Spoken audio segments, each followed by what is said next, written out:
broadcast channels, subscriptions, close friends, and maybe a few other. What strategy do you utilize and recommend for creating private groups on Instagram? The constant dilemma of, do I post this here? Do I share this to, especially like the stories options and then it was just so much.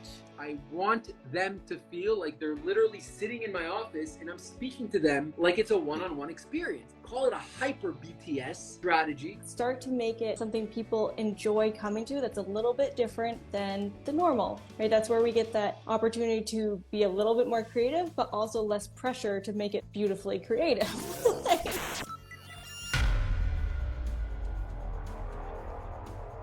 Are private groups and features on Instagram the new trend? And we're talking specifically about broadcast channels, subscriptions, close friends, and maybe a few other interesting topics that we haven't really considered that are private groups, but it seems to be the new trend nowadays on Instagram. I think it's fair to say everybody's complaining about the reach. Reach is not where it used to be back in the day on Instagram. What are some other ways that we can actually reach our close, tight-knit followers and community in different ways? And some of these features are some of the ways that everybody here on the screen has some type of experience with one or the other. What strategy do you utilize and recommend for creating private groups on Instagram? Behind the scenes content. I'll give you an example of the difference, because I do behind the scenes on my feed as well, but the difference between what's happening on my feed, what's happening in my story, and what's happening in the broadcast channel. I post tutorials all the time of how to do, this transition. The tutorial will go on my feed, tutorials posted, you can go comment, share, save for later. Then on the day that I post that on my stories, I'll go back into my camera roll, I'll find some more raw and authentic footage from the day that I shot that reel on a, on a beach in Antigua, and I'll take that content and I'll use it as a hook in my stories to say, what's happening here, and then after that, I'll follow up with the actual reel on my story. So I'm throwing a little bit of BTS from the day of, I'm then sharing the tutorial, but then in my broadcast channel, I will literally pull my phone out and just talk to them and say, hey guys, I just posted a tutorial back from when I was on vacation in Antigua. There's a little bit of BTS from the day of on my stories. And here's a little quick tip for you that I didn't share in the post. I did A, B, C, D, E, F, G. If you have questions, don't be shy to DM me. So I really, because I'm a coach, I want them to feel like they're literally sitting in my office and I'm speaking to them like it's a one-on-one experience. So that is what I mean by more, even like, call it a hyper BTS strategy. I then also want them to not just learn from me, but I like entertaining, and I just like keeping things casual on the weekend. Just sending a wish, like on Valentine's Day, I wish everyone happy Valentine's Day. If you're really trying to create a sense of connection and at the end of the day, a relationship with these people that made the effort to click that button, so important that, first of all, you don't overwhelm them with just too much heavy educational content. You keep things light and you just put them in the position to just like be excited to just pop in, take a look, like, leave. Because I'll tell you, for me as a consumer and as a user, there's a lot of groups that I was in or that I'm still in. They just make it very hard for me to pay attention because I always need to like read a crazy, even Masseri, you know what? The guy's a genius, but agreed with that one. Dude, I don't have time for this right now, and I leave. Yeah. So you have to make it easy for people to tune in. I've had this conversation. I don't remember which topic it was, but it was Megan that was speaking about it, and it was pretty much the same theory in regards to making people tune in to pay attention. I think we were talking about hooks at that point in time, and that's a really interesting aspect. I love your perspective on that, Eden. I want to take a moment and go to you, Megan, to share your thoughts on that as well. I love that you brought that up because the idea of, what's going to make people tune in, what's going to make, like, I hate reading long posts, especially in broadcast channel. Yeah. And I've been doing a little bit of research on this actually recently and thinking about how to create certain content to share this information with my audience about this specific thing. And that is create content that is similar to as if you were on FaceTime with your best friend. Like you are also, pouring yourself water, you're also going for a walk, you're also, doing your chores and your dishes while you're on FaceTime. Like you're not fully here focused chatting, when people are in the DMs, which is what they kind of associate with broadcast channels, they're also, I'm listening today, Heston's voice memo that he sent me this morning. It was like playing while I was brushing my teeth. Okay. So Heston, we were hanging out, brushing our teeth together today. Yeah, I kid you not, Megan, you didn't notice. I actually was brushing my teeth too when I sent that voice message, so that's cool. That is so funny. That's hilarious. But that's think about it. Like when you're creating for these different communities, especially your closer communities, they're your insiders. Like I actually have mine called VIP as well, so that's funny. They're your close people. Treat them like that. Like you would pick up and send a quick voice memo to your best friend. You would send a quick, video to them if you were doing different things. Like I don't use Snapchat, but like a lot of people do. If you were like, a lot of young people, not just young people, but it is a lot of young people will use Snapchat instead of text. Like that's how they communicate. So think about that when you're in these different smaller communities on Instagram. Is how are people communicating off of Instagram with their best friends, and start to use it like that. Start to make it something people enjoy coming to that's a little bit different than the normal content on Instagram. Yeah. Right? That's where we get that opportunity to be a little bit more creative, but also less pressure to make it beautifully creative.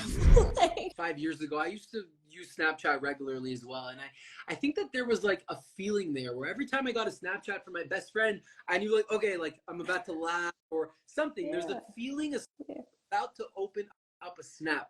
So I think that you got to also think about that when you're creating an experience for your audience. Like you want them to have that feeling of like, excitement when they're about to come to your channel. Am I going to laugh, or is he going to show me something that he didn't show everybody else? I think that's yeah, you nailed that. Yeah, so I want to go back to really quickly because I love that Eden brought this up and I didn't get a chance to touch on it. Subscriptions for me was just not a good strategy for me and my business model, and the constant dilemma of, do I post this here? Do I share this to, especially like the stories options, and then it was just so much. And I feel like this is a space where I get to give what I want to give to everyone that touches my page and my platform. And I don't want, especially like when people comment and they're a subscriber and they have this special little heart, I don't want people to feel some type of way that they're not in that group, And so I think it was really important for me to go away from subscriptions here. I have a private community off of Instagram if that's a space that they want. Okay. So I want to clarify that too, that I wholly agree with that. So for me, with my broadcast channel and just with private little groups in general. So I don't just have the broadcast channel. I have private groups of people who are either wanting to work with me, moms that are also in business. And so we'll share things that are helping each other grow. Hey, like he just said, I don't mind sharing something that's from another creator. We are all going to learn and grow, and there is space for each of us to take up on this platform. And so I wholeheartedly will share other things, support other creators, and just give them like, hey, this is really cool. I'm going to try something like this. Like if I'm ever going to try something or do something different in the way that I'm doing content, I will like reference like, hey, this is the person that I really liked how they did this. Like for now, with Eden, the way he's sharing the behind the scenes, I'm totally gonna go do that, and I'm gonna be like, the real coach taught me, which I do most of that. I don't. A lot of times, you guys don't see me live in my stories because I don't have time for that. But I'm repurposing content, and I think that's a great way to do it. But in general, you have to have some kind of strategy of bringing people in, and so for me, it's the most part of getting people. There's always something going to be going on the feed. But what's going into that channel is going to be more conversational and easy to digest and easy for you to. A lot of times I'll remind people, yes, you can't DM here you can't add a comment here, but if something comes up in the broadcast channel that you want to talk about, DM me, ask the question, because just like Eden, I'm responding to all those replies. And I think encouraging that in broadcast channels, that main strategy, has brought me a lot more conversations with people that have led to either other experiences of us working together or partnering together or collaborating. I love collaboration reels and lives like this. And I think that we have to remember that even though they're not a moderator or the channel host, they can still DM you about things that you post to your channel. Yeah, absolutely right. First off, it seems like we are all in agreement that broadcast channels out of all of these private groups seem to be the best one, the most effective one to conversate with our small niche audiences. And that's kind of why I am focusing and picking broadcast channels, because your niche audience is willing to subscribe. They are looking for less surface level content. They want something a little bit deeper. They want more access to you and something exclusive. And I think we've all been kind of talking about that during this conversation. Only if the content and access is exclusive and deemed valuable will they stay. They are not going to stay if you are sharing the same content from your feed post, or if it's something that they could just simply Google. They want a little bit more of you. Even if it's something that they could Google, they want to get it from your point of view. Nowadays with AI, they can find out a lot of this stuff quick and easy. But if you're able to put your own flavor to it, your own experience, and how you do things on Instagram, whether it's successful or a failure, you're teaching them something. You're giving them value that they can't go in Google. And I think that's a lot of value that they will be able to find on broadcast channel. And if you really go to top notch, maybe that's a key way to actually create a subscription strategy that people will pay for that access to get to you, so that you can have maybe IG Lives access that they talk directly to you and you share that knowledge. I think a lot of that we have to consider instead of all of that surface level content that seems easy to create. Because if it's easy to create, it's easy for them to actually just hit the subscribe button, or unsubscribe, I should say, for that matter. I hope that you guys enjoyed that conversation about private groups and features. I'd love to share more about the Social Roundtable with you. If you have a moment, check out the playlist that's on the screen. It's featuring more episodes from the Social Roundtable all about Instagram growth, the latest new features, and strategic ways to build on your engagement, and so much more. You're not going to miss it, so make sure you check it out, and I'll see you there.